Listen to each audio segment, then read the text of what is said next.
প্রথমে এই ভিডিওটা দেখো, তারপর এই ভিডিওটার ফানি কমেন্টস পড়বো।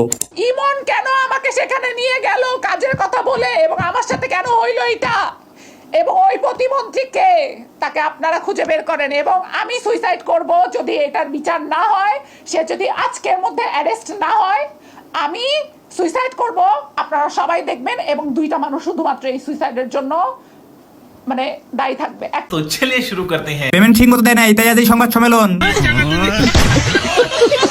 বাদ দেন আপা, আপনি মজা নিছেন, সেও মজা নিছে। এরা আসতে বলেই 3 বেলা 2 মুঠো হাসতে পারি। আফা আসতে দিবে বলে কি জোরে দিয়ে ফেলাইছে, তাই এমন করতেছেন। দেখলে বুঝা যায় তিনি রাতের নায়িকা।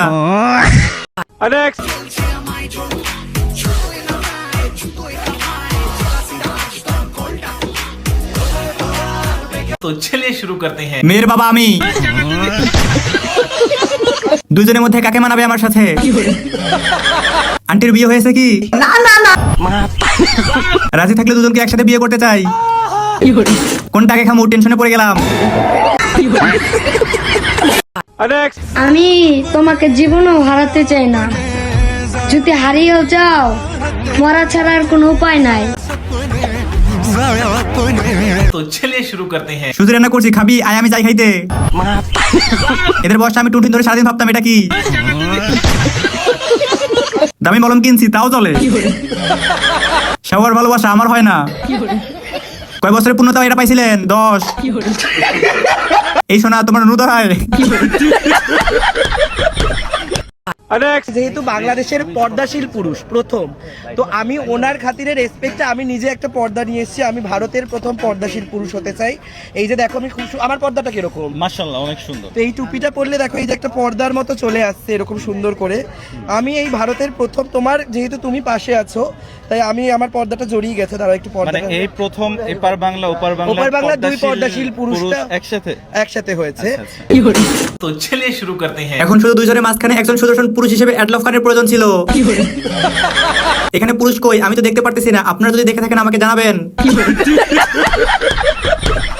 বাংলাদেশের প্রথম পর্দাশীল পুরুষ লিখুন আপা।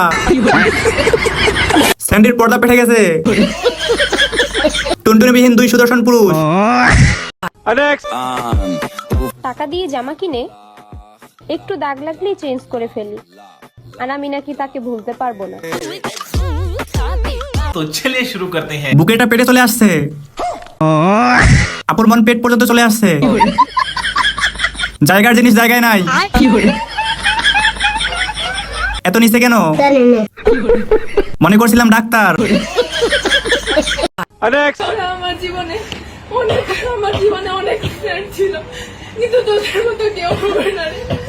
প্রতিটা মুহূর্তে আমি তোকে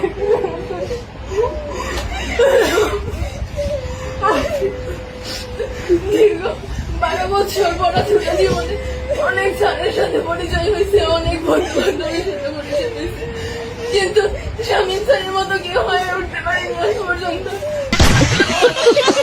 तो चलिए शुरू करते हैं। হাসলে কি পাপ হবে? অ্যাকচুয়ালি আমি বুঝি নাই এখানে কি হাসতে হবে নাকি কাঁদতে হবে। পরীক্ষা ফেল করলেও মনে হয় এভাবে কাঁদবে না। স্যার মনে হয়েছে অনেক কষ্টে হাসি আটকে রাখছে। আমি চিন্তা করতেছি স্যারটা না হেসে কেমনি থাকছে। এই টুককালে কেউ কোনোদিন বিয়ে করে? আমি অবশ্য বিয়ে করে অনেক খুশি, সোনার একটা টুকরা পেয়ে গেছি। तो चलिए शुरू करते हैं। তুই তো সোনার টুকরা না, সোনার খনি পেয়ে গেছিস। এদের বয়স আমি টুনটুনি ধরে সারাদিন ভাবতাম এটা কি। ছোট ভাই আমার 28 ক্যারেটের গোল্ড পেয়ে গেছে। তাই বুঝি তোমার শালি থাকলে আমাকে দাও, আমিও বিয়ে করে তোমার মতো খুশি হব। আমরা শুধু বেঁচে আছি অক্সিজেন দেওয়ার জন্য।